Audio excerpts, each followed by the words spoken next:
8h44 sur RMC, votre invité Jean-Jacques Bourdin, Bernard Lassus, directeur du programme Linky à ERDF. Pour de nombreuses associations, Linky va connaître toutes nos habitudes en temps réel. Par exemple, à quelle heure je consomme le plus d'électricité, donc à quelle heure je me trouve chez moi. Et on ne sait jamais, ERDF pourrait transmettre ces infos à d'autres entreprises, ou même peut-être aux autorités en cas d'enquête ou... Attendez, c'est un compteur qui mesure des courants électriques et qui ne sait pas reconnaître l'électron qui vient de la machine à laver, de la télévision, de votre fer à repasser ou autre. Il y a quelque chose qui me chiffonne. Tenez, j'ai là une petite note. Et puis là, vous avez une courbe qui vous permet de visualiser le démarrage ou l'arrêt de certaines installations. Alors là, on a un exemple.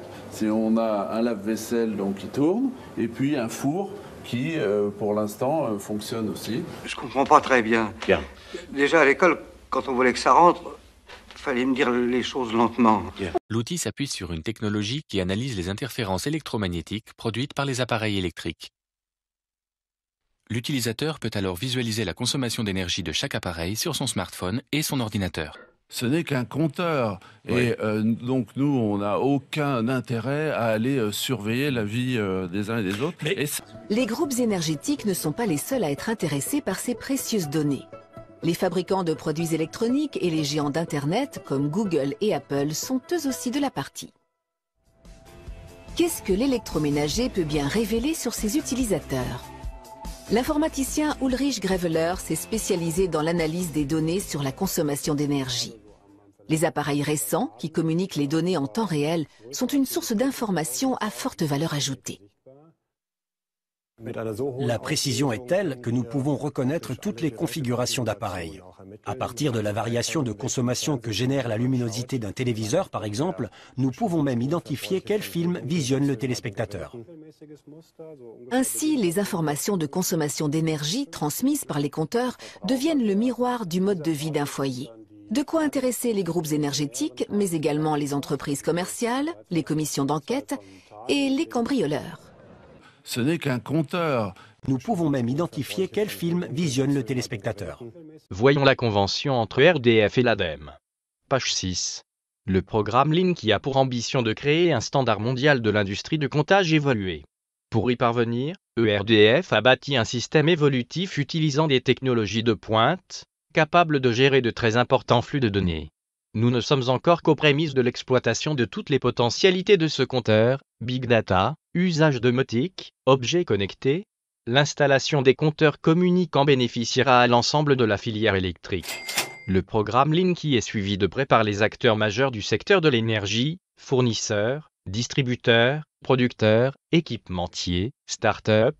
Il semble donc que Linky transformera l'usager en simple consommateur, englué dans un consortium de multinationales, à des années-lumière du service public.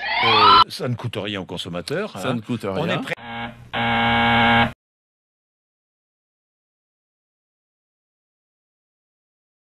Mais pourquoi donc est-ce que l'Allemagne a abandonné les compteurs communicants pour les particuliers? On nous dit que ces compteurs sont indispensables pour intégrer les énergies renouvelables dans le circuit électrique national.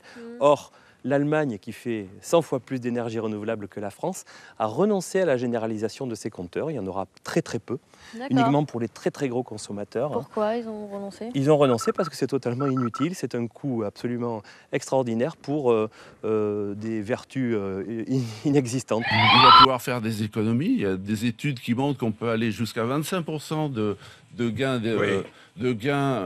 vis-à-vis de ce compteur. En gros, le compteur communicant, il va envoyer nos informations de consommation électrique automatiquement au distributeur, qui lui les transmettra à notre fournisseur d'énergie, afin d'établir notre facture. Et à l'inverse, le distributeur, il pourra intervenir à distance sur notre compteur pour certaines opérations. Couper le courant, changer la puissance, sans avoir à se déplacer. C'est sûr, c'est plus confortable, surtout pour ERDF, qui n'aura plus à envoyer des techniciens pour les tournées de relève. Je ne vois pas en quoi, en fait, ça va me permettre de réduire ma consommation. Imaginons que vous pouvez suivre votre consommation journalière avec un pas de 10 minutes ou une demi-heure. Vous avez des points comme ça. Vous allez pouvoir peut-être vous rendre compte que la nuit, vous laissez des appareils en veille et que ces appareils en veille, eh bien, grosso modo, représente peut-être 5, 10, voire plus de votre consommation. Mais ça, on le sait que c'est pas bien de laisser les appareils en veille la nuit. La position du UFC que je choisir, c'est de dire que devoir aller sur Internet, déjà tout le monde, pour des raisons techniques ou financières, n'ont pas accès à Internet. On voit bien, il y a des études qui montrent que certaines catégories de population ne maîtrisent pas cet outil ou très très mal, donc c'est une première difficulté. Oui, car pour Nicolas, le compteur Linky, il a un défaut.